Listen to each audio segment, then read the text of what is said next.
Fala turma, tudo bem com vocês? Começando mais um episódio do quadro Enchendo a Carteira no Exterior, onde eu te ensino na prática, aportando dinheiro real todos os meses, como escolher os melhores ativos internacionais e montar uma carteira global de investimentos. Você já é aluno nosso raiz aqui, deixa o like na confiança para ajudar nosso conteúdo a chegar para mais pessoas. Você que chegou agora, aguarde até o final. Se tiver sentido para você, deixa o like e se inscreve para nunca perder nenhuma das nossas aulas.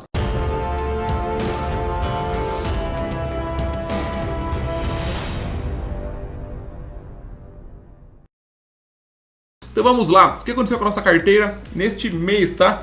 Últimos 6 meses, vale o destaque aqui, a nossa carteira ela vem rentabilizando bem mais do que o Ibovespa, porque a S&P está em alta e o Ibovespa está em queda. Invertendo o cenário de que às vezes a gente pega um prazo um pouco menor e tem impressões distintas, tá? Nesses 30 dias, nossa carteira também valorizou mais do que o Ibovespa, acima do CDI. A gente foi pegar no ano atual, Ibovespa vem caindo 5%, nossa carteira vem valorizando 4,9% e o CDI está aqui no meio. Bacana? Vamos olhar nossos proventos, tá? Que no exterior os proventos eles são mais espaçados e menores em relação ao nosso quadro do Brasil. A gente recebeu já o total R$ 126,00 de dividendos investidos no exterior e dos quais a gente recebe mais a cada 3 meses, que é quando os REITs e as ETFs pagam um capital um pouco maior.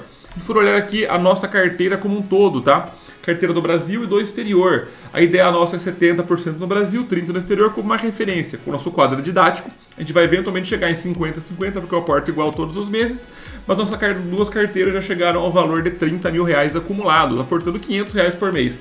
O dólar está hoje a R$ 5,05 e no nosso comparativo aqui no nosso mês, nossa carteira no mês de março inteiro, tá? Agora nosso aporte em abril, ela valorizou 3,52. O Ibovespa em reais ficou no mesmo ponto, subiu 3, 4 pontinhos. O Ibovespa em dólar valorizou porque o dólar caiu. E o S&P 500 subiu 4,19. Nossa carteira acumulada, tá? O S&P ele está no zero, no mesmo valor que a gente começou a investir lá atrás em 2021. Nossa carteira está com uma rentabilidade negativa de 5,8%. O Ibovespa caiu 16,4% no mesmo período. Ibovespa em dólar ele caiu 11%. Nossa regra de rebalanceamento. Estamos precisando aportar em ETF e REITs e nos REITs, que é o mercado imobiliário americano. Nossa carteira de ações, ela reverteu o prejuízo e está em lucro agora de fato. E no último episódio, por isso que é importante você estar inscrito no nosso canal, eu comprei alguns REITs e eu fiquei de analisar eles agora, que são 2 REITs. O WPC, que é um REIT híbrido, e o AMH, American Homes, um REIT de casas de single family, casas de luxo para famílias. Não são apartamentos, não são aquelas casas de trailer que existem ETFs disso também, não são casas populares. E vou focar realmente nosso episódio em analisar esses REITs. Depois eu volto para a nossa carteira e defino onde vou fazer o aporte desse mês, mas já vai ser focado nos REITs e vai ser focado nas ETFs de REITs, tá? Eu vou balancear uma estratégia entre fazer preço médio, comprar ativos que estão defasados em termos de percentual ideal na carteira e diversificar entre setores. Então são esses 2 blocos. Agora eu vou analisar junto com vocês os 2 ativos, beleza? E depois disso eu vou fazer o aporte ao vivo aqui com vocês. Beleza? Então vamos lá. Comecemos do começo, tá? O WPC, WP Carry. Vamos primeiro olhar um pouco a parte do relação com o investidor dele, fazer uma análise da parte do presentation, que você consegue achar essa informação aqui em qualquer pesquisa no Google. Você usa IR, Investor Relations, mais o nome do REIT. Ou no Fundamentei mesmo, que eu uso o site, tem um botão direto aqui que já vai para lá, beleza? Achei a apresentação dele, vamos ver quem que é o WP Carry, um fundo imobiliário, um REIT, comum esse erro, um REIT cujo qual eu tenho na minha carteira pessoal, inclusive. Vamos lá, o que é o WP Carry, tá? O que ele faz? Ele é um REIT híbrido, mas vamos entender um pouquinho melhor o portfólio dele, qual é a estratégia dele, para depois olharmos os números, beleza? Então vamos lá. Ele é um REIT que tem quase 1.500 propriedades, quase 400 inquilinos, aqui ó, 392 inquilinos que ele tem, 1.449 propriedades, 176 milhões de pés quadrados, que é a medida que os Estados Unidos utiliza. A ocupação dele quase 100%, 99% de ocupação. O VALT, que é o tempo de vencimento médio dos contratos, 11 anos, que dá uma previsibilidade muito grande. Ele é um REIT muito diversificado porque os 10 maiores inquilinos são 18% da receita dele, o que dá uma segurança muito, muito grande. Tem 84 propriedades na parte de self-storage, que ele também tem, por ser um REIT híbrido, que ele tem não só a parte de galpões logísticos, etc. E a ocupação está em 91%, com 52 mil unidades. A gente vai pegar para olhar Eu gosto muito desse REIT por conta desse grau de diversificação dele. Vamos dar uma olhada aqui. 27% dele está na parte industrial, são parques fabris. 24% estão no warehouse, são os galpões logísticos. 17% offices, que são as lajes corporativas. 17% varejo. 4% self-storage e 11% others. Ou seja, isso ajuda ele a blindar em relação a qualquer uma das possíveis oscilações econômicas que afetem um segmento específico. Se for olhar aqui por inquilino, tá? Também por tipo de inquilino, ele é bem diversificado. 21% são retail stores, na parte de lojas de varejo. Depois a parte de serviço ao consumidor, bebida, automotivo. Então ele é muito pulverizado, o que já me dá uma boa tranquilidade em relação à resiliência desse REIT. Olhar aqui os maiores inquilinos dele, o que é uma coisa bem interessante de olhar. Só o HAL, que tem um vencimento de contrato de 1,3 anos, é um vencimento um pouco mais curto, porém nenhum sinal que ele não quer renovar nem nada, com 78 propriedades. Temos também aqui o Extra Space Storage, que é um outro REIT que a gente tem em carteira também, que é o EXR. E se a gente for dar uma olhada, a média de vencimento é 10,1 anos, e aqui em cima da minha cabeça é o quanto eles representam, 18,1%. Então o maior inquilino, mesmo que ele saia, é 2,8% do REIT, não afeta muito. Eu gosto muito desse REIT porque ele é um REIT mundial mesmo. Ele tem 2/3 da carteira dele nos Estados Unidos, 63%, e 34% na Europa. Então ele tem realmente receita em euro e dólar. A parte da dívida dele, tá? A parte do ajuste dos aluguéis. Boa parte dele é fixado, boa parte dele é pós-fixado, ou seja, acompanhando os índices inflacionários, o que também mostra que ele diversifica e como ele reajusta o contrato. Tudo que diversifica tende a nos ajudar, beleza? Isso daqui é um negócio bem legal também, que é semi-storage, o crescimento dos contratos dos mesmos locatários ao longo do caminho. Ou seja, o reajuste dele, dos mesmos locatários, vem crescendo desde o último quadrimestre de 2021, vem crescendo quadrimestre após quadrimestre, que permite que ele cobre mais caro, o que pra gente é excelente como investidor. A ocupação dele próxima dos 100%. Aqui alguns dos imóveis dele que é sempre bom vocês pegarem e dar uma analisada, quem são os inquilinos, a qualidade dos imóveis. A parte do balanço eu vou olhar depois com vocês, na verdade eu vou olhar agora no fundamento para ver os números dele, que uma coisa é ter uma história bonita, a outra coisa é você ter os números que corroborem com isso. Se eu pegar para analisar os números do WP Carry, a gente percebe o seguinte, que ele é um REIT que desde a fundação dele, ele é um pouco mais volátil, o retorno histórico dele é de 5% ao ano desde a fundação dele, o que mostra que ele tem um crescimento um pouco mais moderado. Contudo, se a gente for analisar o fluxo de caixa operacional contra o preço, quase todos os REITs estão fazendo isso daqui, que o lucro dele em azul sobe e o preço dele cai, muito por conta dos riscos e receios no mercado internacional, riscos completamente futuros que ainda não foram precificados, porque o resultado de quase todos os REITs, os melhores REITs pelo menos, eles se valorizaram muito, subindo receita, subindo ocupação, conseguindo repassar reajuste de aluguel, mas tem todo o receio no mercado futuro que está precificado agora aqui. Essa abertura de boca do jacaré deixa um pouco mais confortável para aportar. Se for olhar aqui no caso dele, vamos olhar primeiro na tabela, depois a gente olha no gráfico, tá? Coisas que eu quero ver em um REIT, o equity, o patrimônio dele subindo, porque ele está adquirindo cada vez mais imóveis. Então eu quero olhar ao longo dos anos. Então o patrimônio dele subindo, primeiro ponto positivo. Segundo, receita, faturamento em milhões de dólares, tá?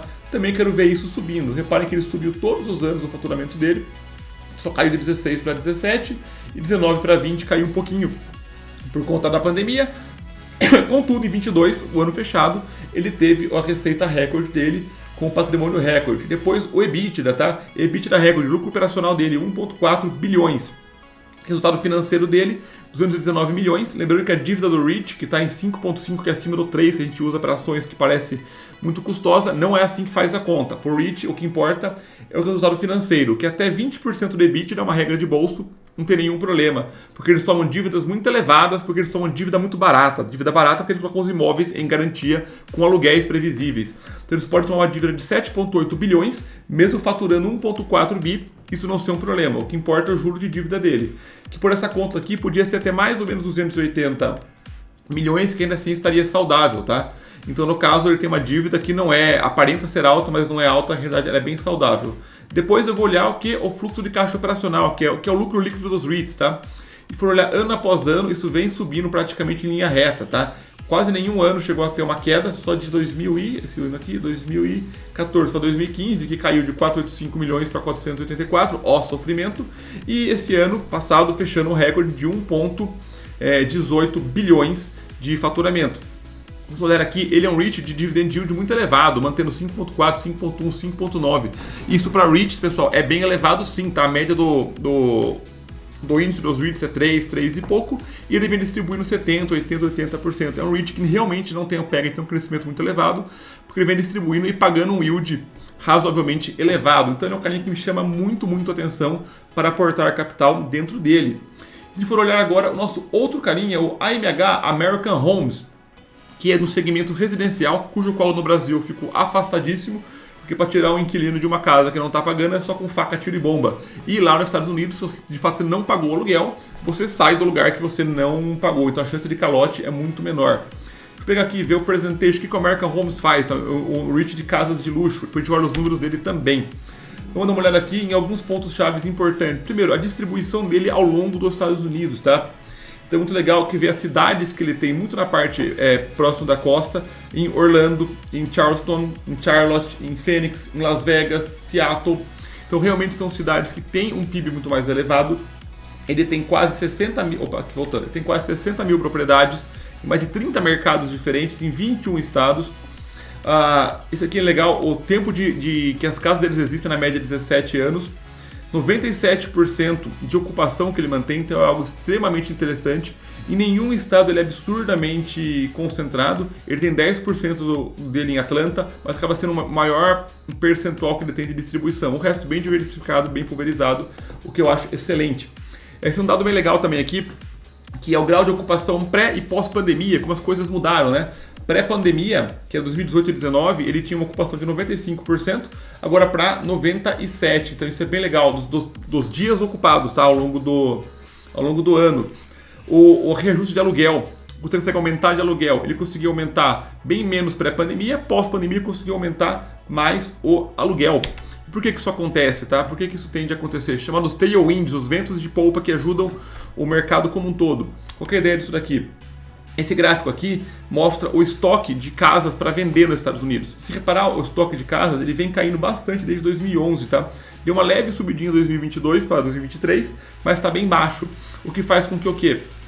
Uma vez que a oferta de casas para comprar ela está baixa, o preço costuma ficar mais elevado, o que é excelente para quem aluga, quem vive de aluguel. Quando tem pouca casa para compra, taxa de juros está alta nos Estados Unidos, o aluguel é favorecido. Se a gente for pegar aqui, ó, esse é um gráfico muito legal que ele mostra o quantos por cento vale a pena você comprar uma casa em detrimento a você alugar nos Estados Unidos. Os mortgages deles são as hipotecas para você fazer uma compra de uma casa.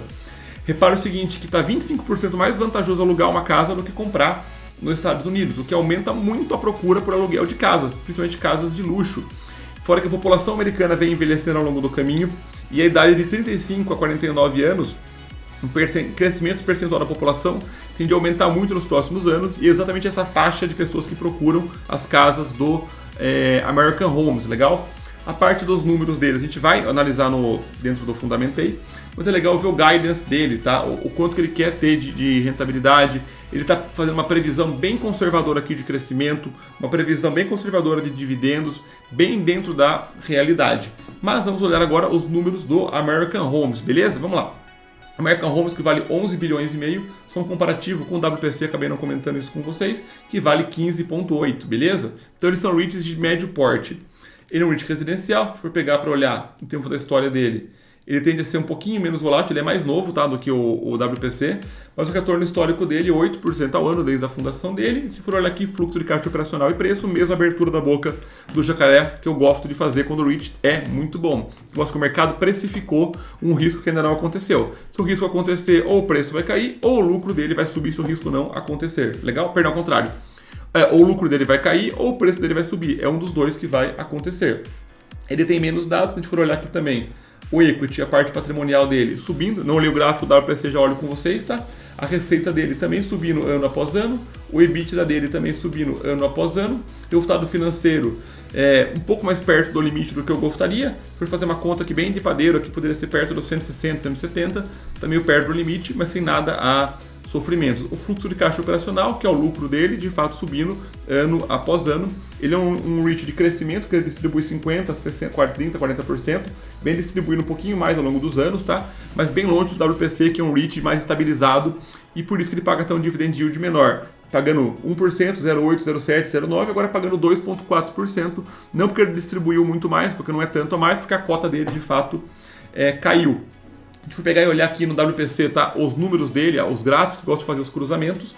Eu gosto de fazer a seguinte análise: pegar o patrimônio contra a receita, para ver se de fato ele consegue crescer os dois juntos. Um dado legal, esse salto aqui dele é porque ele não era listado como REIT antes, ele foi listado como REIT de 2013 para 2014, salvo engano, e aí o que aconteceu com ele? Ele parou de pagar vários impostos, permitiu que ele crescesse cada vez mais.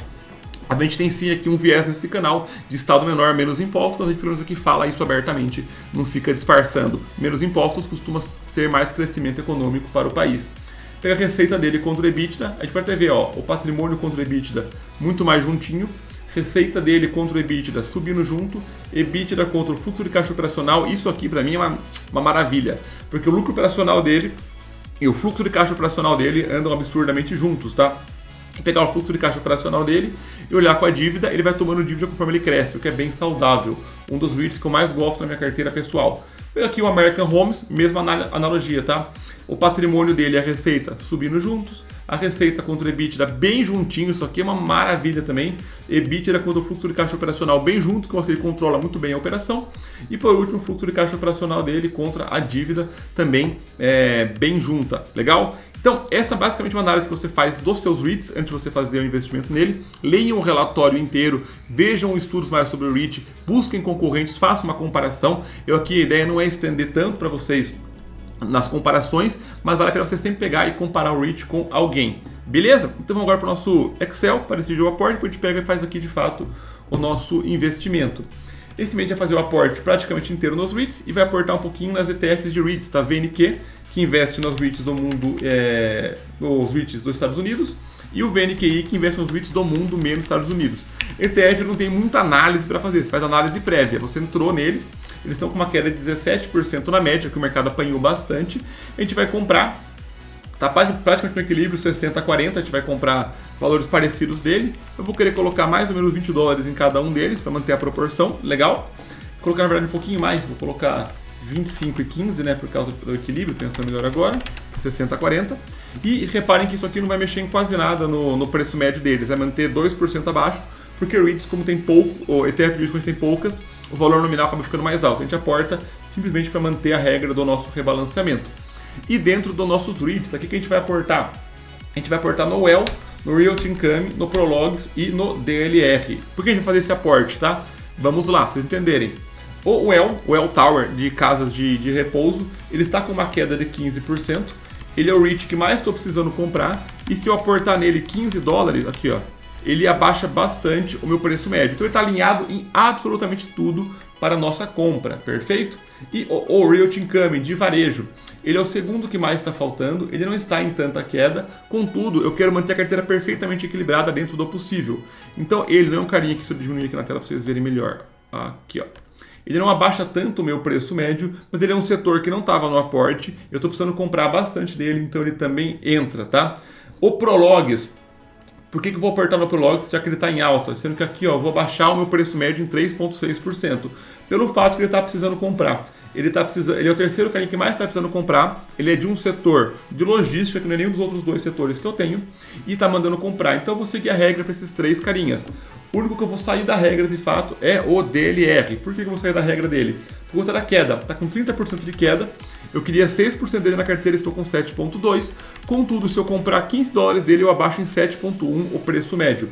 Meu preço médio nele de 129, 130 reais vai para 120. Então eu vou baixar bastante, colocando 15 dólares. Então são aportes que 5 dentro da regra e 1 fora da regra. 5 fora da regra vai baixar preço médio. Então eu vou aportar nas ETFs, esses dois REITs dos Estados Unidos, REITs do mundo, vou aportar em logística, saúde, varejo e saindo da regra em um só, em data center. Então é assim que você monta um aporte bem diversificado, beleza? Então vamos agora para a tela fazer o aporte aqui juntos. Então bora lá, fazer o aporte do mês. Vamos começar aqui com o WELL. Hoje eu esqueci de começar a gravar o celular da outra vez. Vou começar no WELL Tower. Nós temos 100 doletas, vamos começar com 15 dólares no WELL Tower. Continue, ordem a mercado.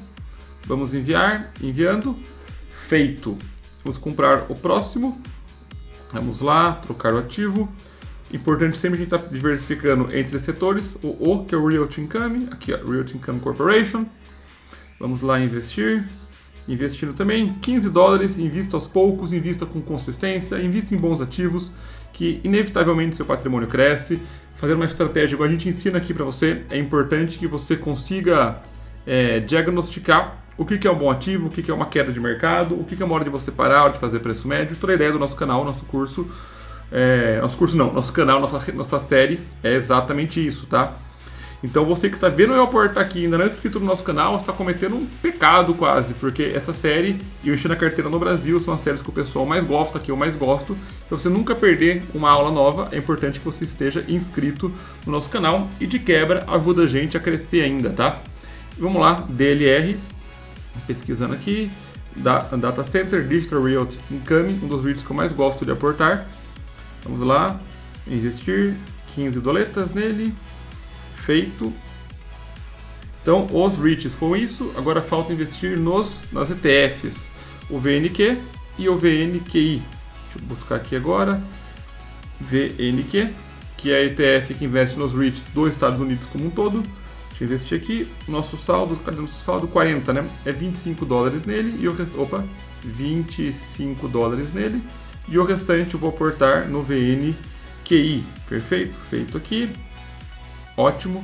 Agora a hora do último aporte, que é o VNQI, que investe nos REITs do mundo, exceto os Estados Unidos, beleza?